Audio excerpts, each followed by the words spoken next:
On June 13, 2006, Christie's King Street saleroom in London opened its morning session with lot 4718180.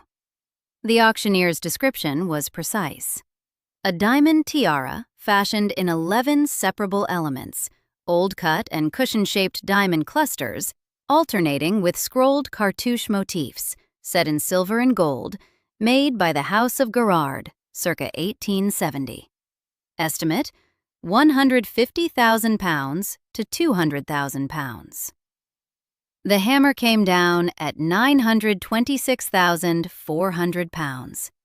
The buyer remained anonymous. The seller didn't.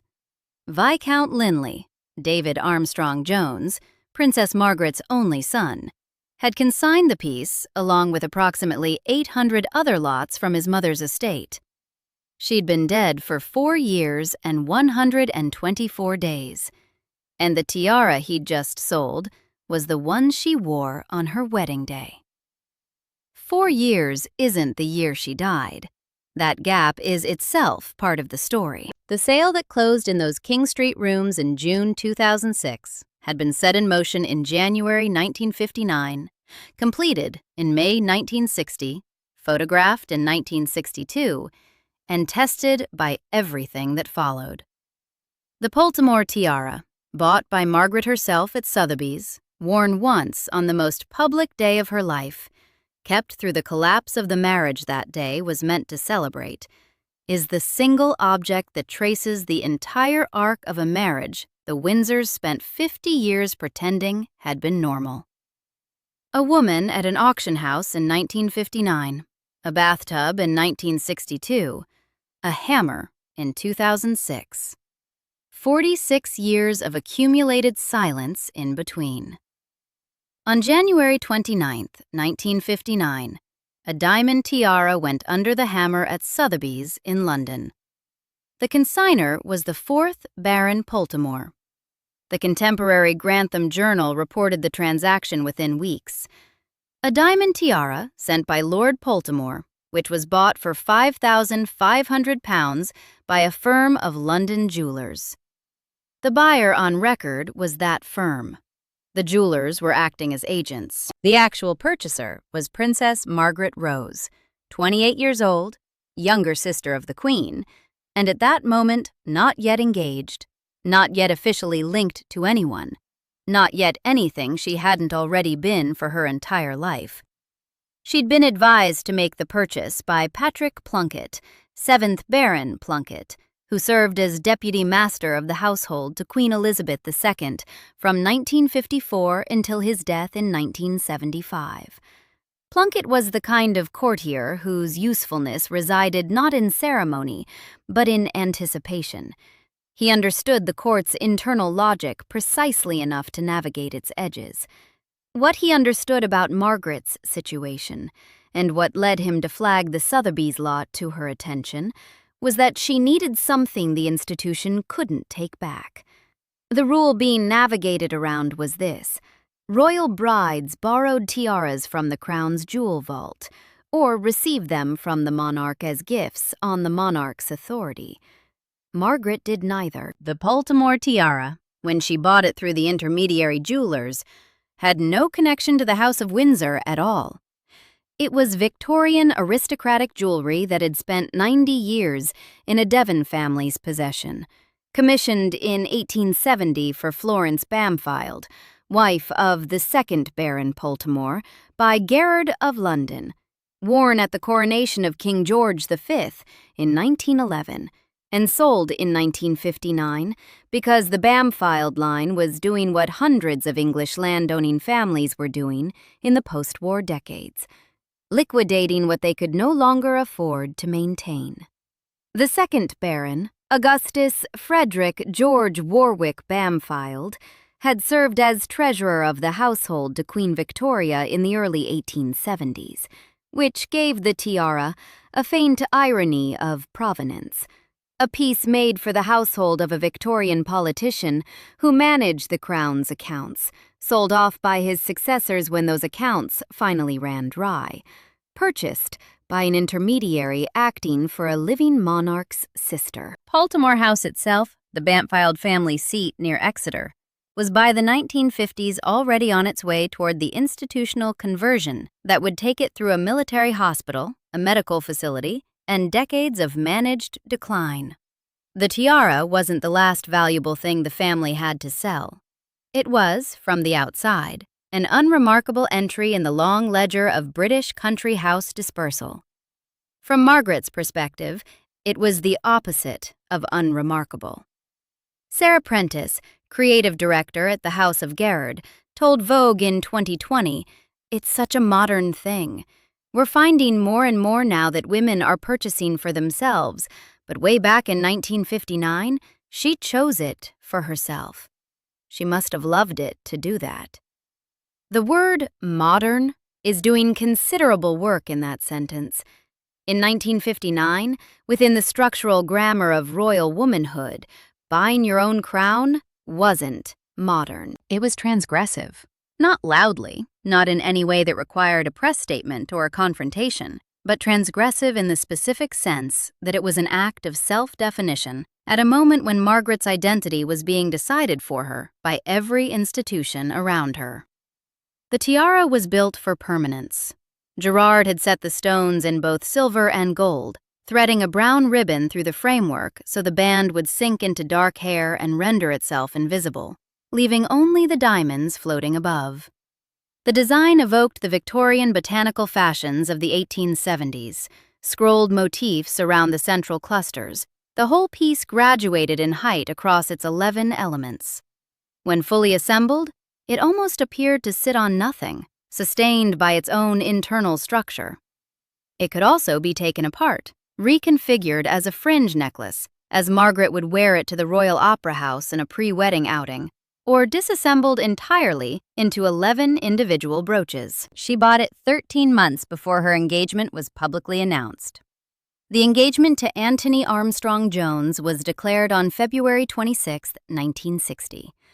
The purchase had been made on January 29, 1959. In those 13 months, no public record named her as the buyer. And that anonymity was the point. The regional press reported a sale. The national press apparently didn't pick it up at all. When the world finally learned who'd bought the Poltimore tiara, it learned it retrospectively, because she was wearing it on her wedding day. On the 6th of May 1960, the glass coach carrying Princess Margaret and the Duke of Edinburgh arrived at Westminster Abbey at 11:30 in the morning. The ceremony was conducted by the Archbishop of Canterbury, Geoffrey Fisher, and the Dean of Westminster, Eric Abbott. Margaret walked down the aisle to "Christ is Made the Sure Foundation," played to the Purcell tune, Westminster Abbey, at her specific request. The recessional she'd chosen was Trumpet, Tune and Airs, also Purcell. Cecil Beaton took the official photographs. The V&A holds his contact prints from that day, the formal records of a ceremony that had, to that point in the 20th century, been witnessed by more people simultaneously than any other single public event in the world. The dress Norman Hartnell had made was, by his own standards, deliberately stripped back. No embroidery, no applied motifs, no floral ornamentation of the kind that had characterized his earlier royal commissions. 30 meters of silk organza, a fitted bodice, long sleeves, a full-length skirt with a small train. Life magazine called it the simplest royal wedding gown in history. What Hartnell understood was that Margaret wasn't asking for spectacle in the dress. The spectacle was what sat above it. Above the silk organza and the diamond riviere of 34 old-cut diamonds that had belonged to her grandmother, Queen Mary, the Poltimore tiara anchored 8 feet of bridal veil. It was appearing at its full height for the first time. The transformation from Royal Opera House necklace to Westminster Abbey tiara completed for the occasion it had been purchased for 14 months earlier. Beaton's photographs show it precisely. The scrolled cartouche design rising above Margaret's dark hair, the stones catching the abbey's light in the way a piece designed in 1870 specifically to float above the wearer's head was constructed to do. The brown ribbon thread was invisible in the framework, exactly as Garrard had intended. Armstrong-Jones stood at the altar in mourning dress. He was the most watched commoner in the British monarchy's history at that moment. The first time in 400 years that a daughter of a British king had married outside the aristocracy. His background wasn't aristocratic, but it wasn't random either. His uncle was Oliver Messel, the theatrical designer whose sets had defined post-war London stage production. He'd trained as a photographer under Sterling Henry Nahum, who worked professionally as Baron and had built a career photographing the upper classes for the Sunday Times. Cambridge educated, socially fluent, professionally established. Unconventional enough to register as a departure from royal tradition, not unconventional enough to be genuinely unfamiliar. The wedding was the first royal wedding to be broadcast on television. An estimated 300 million viewers watched worldwide, 20 million of those in the United Kingdom, based on the figures the BBC and multiple subsequent accounts have cited. Richard Dimbleby covered it for the BBC alongside Jean Metcalfe, Anne Edwards, Brian Johnston, and Winford Vaughan Thomas. Vogue described Britain as thrilled. The public narrative assembled itself instantly. The Queen's glamorous younger sister and the free-spirited photographer who'd seen through the protocol to the person underneath.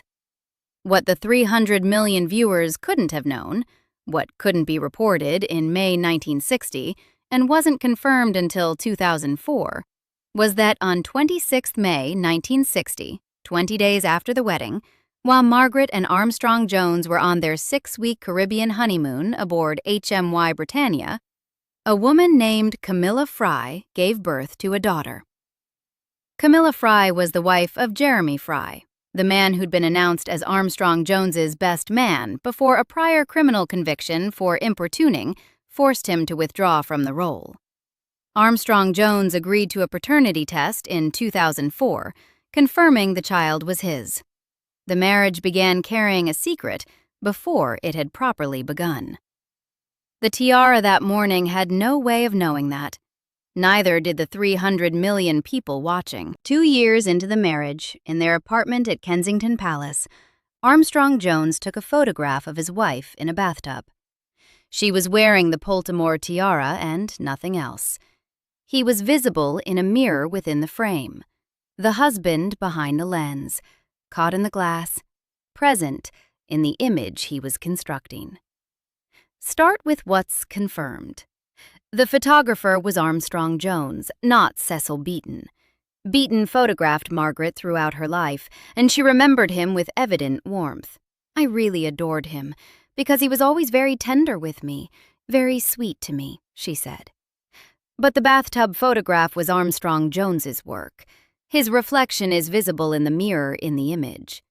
Every source that has addressed the attribution is in agreement on this point. Armstrong-Jones was a professional photographer before the marriage, and remained one throughout it. His archive is held at the Victoria and Albert Museum. He'd trained under Nahum, built a career photographing the British upper classes for the Sunday Times, and continued working professionally as a photographer after the marriage and after the divorce. His professional practice was the controlled arrangement of subjects within frames he'd designed. When he pointed a camera at his wife in their Kensington Palace bathroom in 1962, he wasn't fumbling with a domestic camera in a private moment. He was making an image. The distinction matters. The tiara's presence in that image carries weight, he must have understood. Margaret had purchased it herself, through an intermediary, with no obligation to any vault or dynasty. It was hers, in a way that almost nothing else in her life was hers.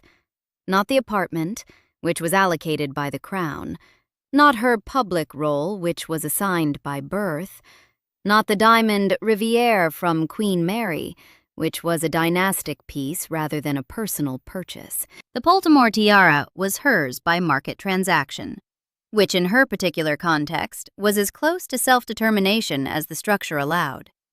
By the time Armstrong-Jones photographed her wearing it in a bathtub, that piece had been attached to a public occasion of 300 million viewers, and was now being attached to a private occasion that no one outside those rooms knew existed.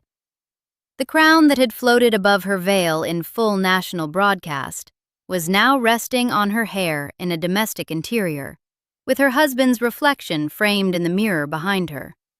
That combination, the institutional symbol worn with total undress, the photographer present in his own image, the private redeployment of a very public object, doesn't settle into a single reading. It might be playful, two people in a marriage that still had warmth in it, finding a joke in the absurdity of Victorian diamonds in a bathtub. It might be controlling, a professional photographer imposing his framing on a subject who was also his wife, using the thing she'd chosen as her symbol of independence as a prop in an image he built and retained. It might be something quieter, a document of intimacy between two people who understood that the image would stay private. Armstrong-Jones held it private for 44 years. Whatever he intended when he took it, he spent 4 decades deciding the world didn't need to see it. Craig Brown, in his 2017 account of Margaret's life, described the marriage's domestic texture with specificity that the palace's language had never allowed. Home alone, they sniped and bickered, Brown wrote. Snowdon would shut himself away in his studio telling her, "Never come in here without knocking." When she asked him if he'd be in for lunch, he pretended not to hear. And, before a grand party or a public engagement, he would make a point of reducing the princess to tears, ensuring that she would appear puffy-faced and red-eyed on arrival. There were the notes, short, written, deliberately cruel, left for her to find. The most notorious, which Brown's account records and which made it into Helena Bonham Carter's performance in The Crown, read, "You look like a Jewish manicurist, and I hate you." Brown's account was published in 2017, 55 years after the photograph was taken. Whether the marriage in 1962 already had that specific texture or acquired it gradually across the following years can't be established from the available documents. What the record does confirm is that by February 1967, Armstrong-Jones was already denying divorce rumors to the Times of London. It's news to me, and I would be the first to know if it were true. And the formal separation announcement came in March 1976. The distance between the bathtub photograph and the separation announcement was 14 years. The domestic reality described by Brown was accumulating throughout all of them. The bathtub photograph wasn't shown publicly until 2006, the same year the tiara was auctioned. Armstrong-Jones held it privately for 44 years. Through the marriage's visible deterioration, the separation, the divorce, Margaret's health decline, and her death in February 2002. He released it publicly in 2006, 4 years after she died. Whether the timing was coordinated with the Christie's sale, or coincidental, or simply a private decision about when a private image had been private long enough, no available source confirms. After Armstrong-Jones died on January 13, 2017, aged 86, his family withdrew the photograph from public view. It hasn't been reproduced since. The image that documented the interior of the marriage, made by the husband of the wife, in the years the marriage was presenting itself to the world as a fairy tale, was suppressed twice. First for 44 years by the man who made it, then permanently by the family he left behind. The photograph, like the tiara, has now disappeared. By the time the formal separation was announced in March 1976, the marriage had been unraveling for most of a decade. In February 1976, paparazzi photographs of Margaret and Roddy Llewellyn, A landscape gardener 17 years her junior, she'd met through Colin and Anne Tennant in 1973, appeared in a British tabloid after the pair were photographed on a beach at Mustique. The images were tame by any later standard. The consequence wasn't. The Kensington Palace separation statement was constructed carefully. HRH, the Princess Margaret, Countess of Snowdon, and the Earl of Snowdon have mutually agreed to live apart. The princess will carry out her public duties and functions unaccompanied by Lord Snowdon. There are no plans for a divorce proceeding. The Queen's office followed with its own statement, specifically noting that the Queen hadn't pressured either party toward any particular course, which is the kind of denial that signals the question had been asked and required an answer. Lord Napier, Margaret's personal secretary, had relayed the news that Snowdon was leaving her on the telephone, speaking in coded language on an insecure line. She reportedly said that it was the best news he had ever given her. Armstrong-Jones had been conducting extramarital relationships throughout the marriage, most visibly with a Vogue editor named Pamela Collin. Margaret's own relationship with Llewellyn had been public knowledge since the February 1976 tabloid coverage. The divorce petition was filed on May 10, 1978. The decree absolute was granted on July 11, 1978. The Times of London reported that the court proceeding lasted 1 minute and 53 seconds. Royal households have always maintained personal inventories of their jewelry, detailed records of what exists, what it's insured for, where it's stored, and what occasions particular pieces are associated with. Whatever form Margaret's household records took, they reflected, for the duration of the marriage and years beyond, an actively worn piece. She'd worn the Poltimore tiara at the Shah of Iran's state visit in May 1977, 1 year before the divorce was finalized, and one of the more prominent state occasions of that year. She wore it at state banquets, at gala ballet performances, at state openings of Parliament. Multiple accounts describe it as the tiara she wore most frequently throughout her adult life. The divorce didn't change that. The tiara hadn't been received from the Crown and couldn't be returned to it. The decree absolute of July 1978 couldn't touch it. Anne de Courcy, whose 2008 biography of Armstrong-Jones drew on over 90 taped interviews, described him as having been cruel to Margaret during their divorce proceedings, while also noting he remained her staunchest defender when anyone criticized her. Both characterizations appear simultaneously accurate. Armstrong-Jones's public framing of the marriage's end was, predictably, arranged for minimum damage. The divorce had been painless, he told one interviewer. We never really fell out. The palace's posture matched his. Reasonable adults, no royal pressure, amicable parting. The Queen naturally very sad. No further comment. 5 months after the decree absolute, on December 15, 1978, Armstrong-Jones married Lucy Lindsay Hogg, a film production assistant 14 years his junior. That marriage also ended in divorce, in 2000. The pattern of publicly managed language around both marriages was consistent. Everything had been amicable. Everyone had wished everyone else well. Nothing had been as difficult as it might appear. After the divorce, Margaret came back to the apartment she and Armstrong-Jones had moved into in the early 1960s. Apartment 1A at Kensington Palace. 20 rooms across 4 stories in the main building of the palace. The entrance hall had intricate cornicing and black and white flagstones. The entertaining rooms had large open fireplaces and tall windows overlooking the walled garden. 5 reception rooms, 3 main bedrooms, dressing rooms, bathrooms, a night nursery, a day nursery, and staff quarters. It had been sized for a family household with a full social calendar. When William and Kate eventually moved in, after a reported £1 million renovation in 2013, a source described it to a reporter as beautiful, with huge black and white flagstones and large open fireplaces in all the main entertaining rooms. Those were the rooms Margaret had occupied since before her children were born. She occupied them alone for the 24 years between the divorce and her death. The children had their own households.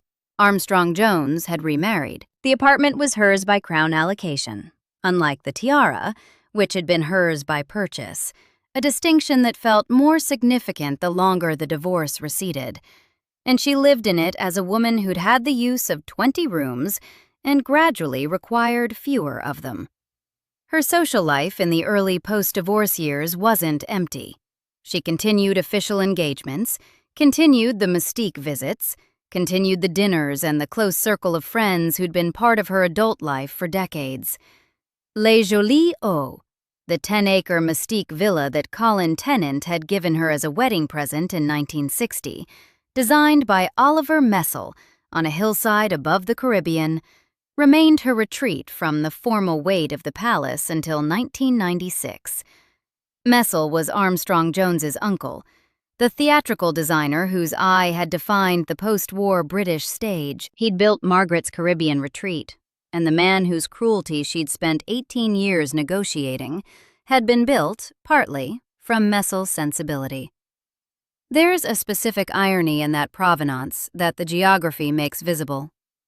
In 1996, Margaret gave Les Jolies Eaux to her son, David Linley, as a wedding present. In 1999, the same year she was badly scalded in a bathroom accident on Mystique, Linley sold it for a reported $2 million. The hammer price of the Poltimore tiara in 2006 was £926,400, which converted to approximately $1.7 million at the exchange rates of the time. The tiara sold for less than the house. Whether she'd lost the house is more complicated than that arithmetic suggests. She gave it to her son. She didn't lose it in the divorce. The dispersal was her own act rather than something done to her. But the pattern is visible. The Mystique property given away in 1996 sold in 1999 for $2 million. The tiara sold in 2006 for £926,400. The will at death valued at £7.7 million gross, lower than earlier estimates of £12 million. The costs of being who she was had accumulated in ways that never appeared in the official record. The health decline had begun earlier and built steadily. In January 1985, surgeons removed part of her left lung. She stopped smoking. Her health declined regardless. In 1998, at her Mystique home, she suffered a mild stroke. In February 1999, she was badly scalded getting into a bath. Burns to her feet described by at least one account as never fully healing. She was flown from Mystique to a hospital in Barbados. She was 68 years old and had been the most watched commoner bride in the world 39 years earlier. The burns changed her mobility permanently. The island visits that had defined her adult life became impossible. The social calendar that had kept the 20 rooms of apartment 1A populated, the dinners, the house guests, the informal evenings that were her actual medium, the things she was genuinely good at beneath the official functions she tolerated, contracted. In April 2001, the cumulative effects of her strokes began to affect her eyesight. By that point, she'd been largely immobile for 2 years.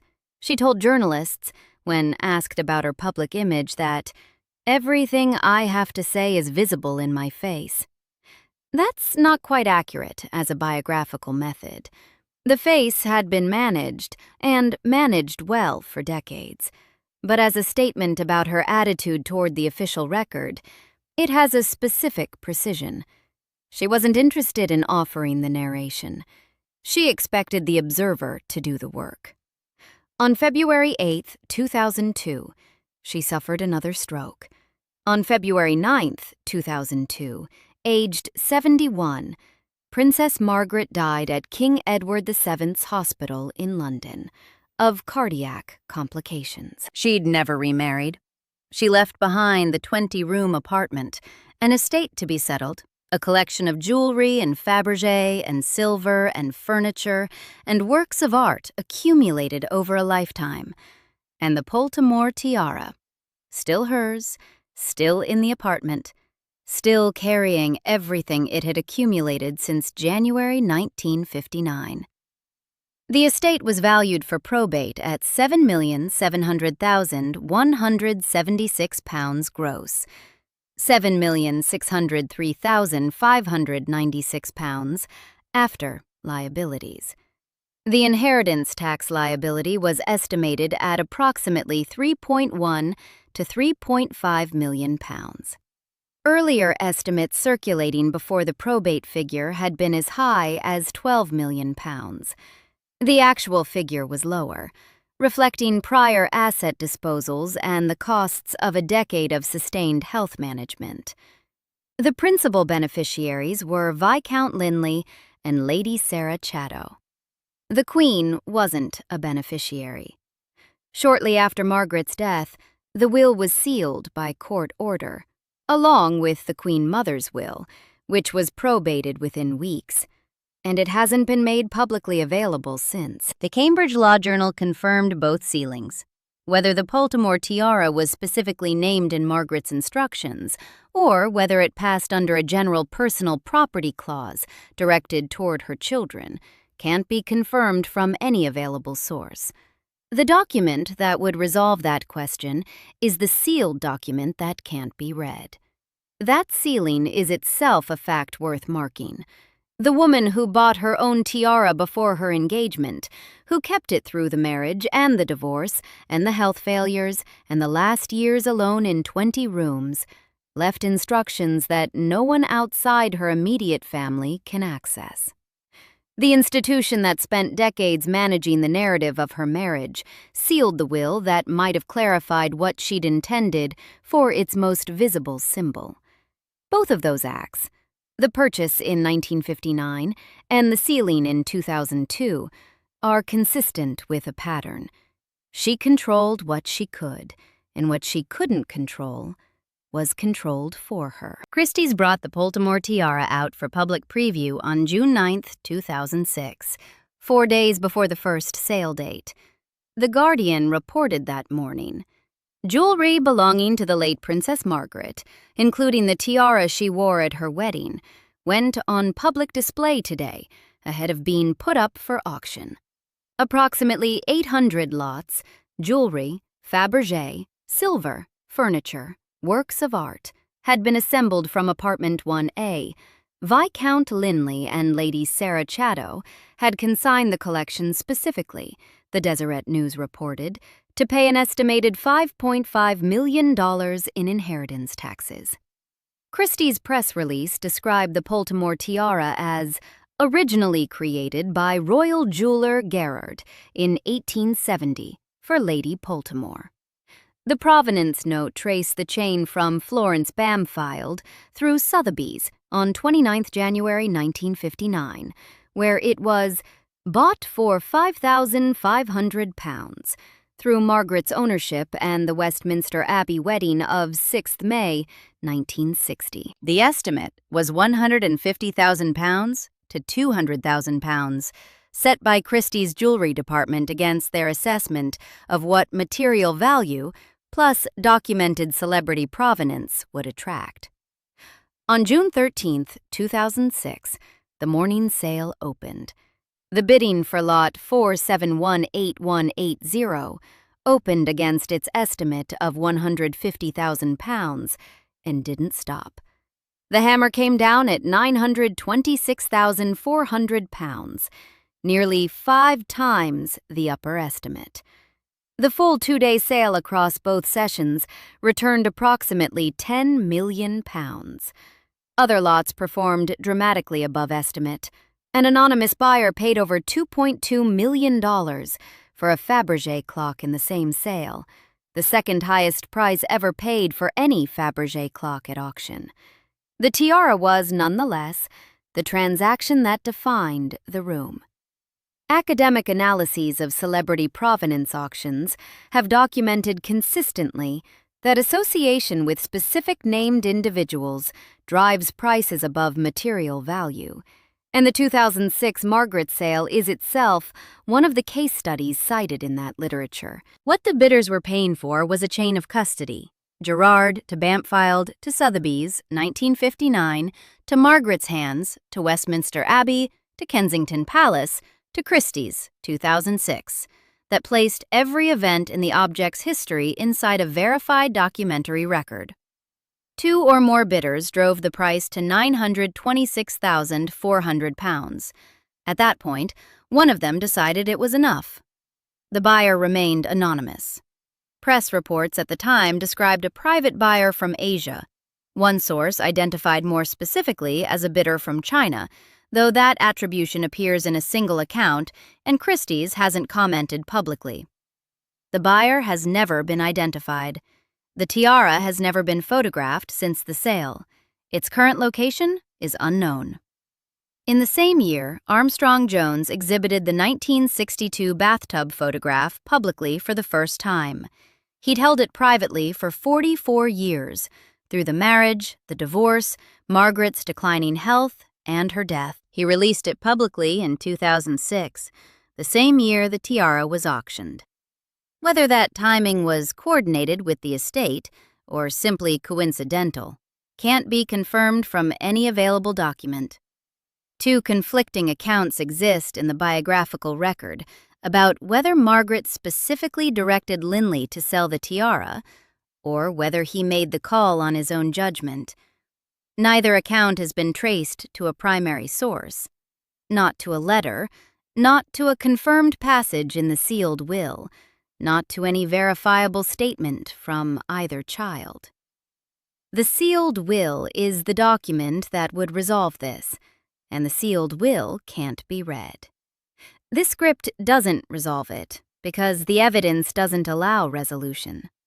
What the evidence does establish is a transaction that occurred on a specific date for a specific price, driven by a specific tax liability.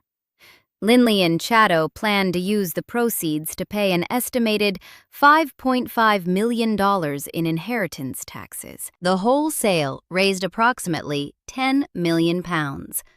The tiara raised £926,400. The arithmetic worked regardless of whose precise instruction set it in motion. Whether she wanted it sold, or whether her son decided it, the practical result was the same. The object that had been present at every pivotal moment of the marriage passed into permanent private possession. The crown, bought at a public auction in January 1959, worn at a public wedding in May 1960, photographed in a private bathroom in 1962, worn to a state visit in 1977, kept through 18 years of marriage and 24 years of widowhood in a 20-room apartment, was sold in June 2006 to a man whose name no auction catalog confirms. The marriage it witnessed lasted 18 years and produced 2 children. It wasn't a fraud from its first day. People don't maintain 18 years without other elements present. What it was, as the record establishes, was a marriage between 2 people accustomed to being the primary focus of attention, who competed with each other in ways that became destructive, and whose private reality was managed, institutionally and individually, with a consistency that ran from the 1960s through the palace's careful separation statement of 1976, through Armstrong-Jones's public insistence that the divorce had been painless. The official silence wasn't a conspiracy. British royal image management of that period was rarely organized enough to be that. It was a default posture, the familiar institutional preference for the language of amicable resolution over the language of what had actually happened. The protection the institution offered Margaret took the form of managing the story rather than naming it, and what got managed out of the story was the account of what the marriage had cost her, not romantically, but materially and existentially, in terms of the specific shape of the last 24 years of her life in a 20-room apartment in Kensington Palace. Objects don't have knowledge, but objects do have provenance, and provenance is the documentary record of everything that's happened to something since it was made.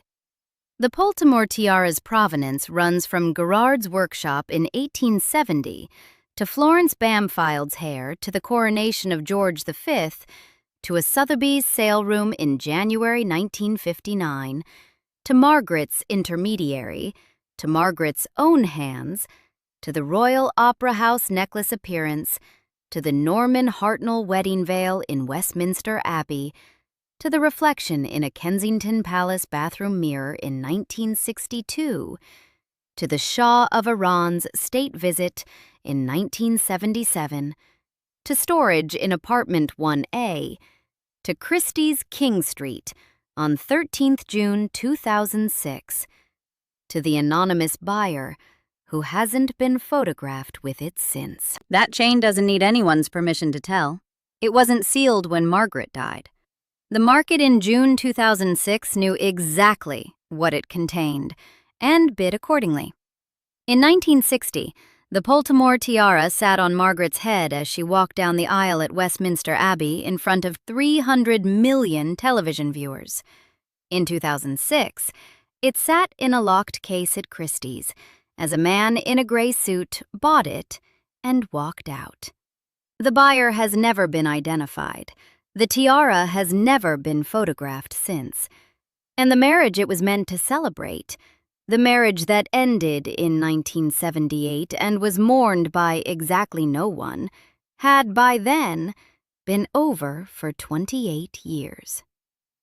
Subscribe for more stories like this one.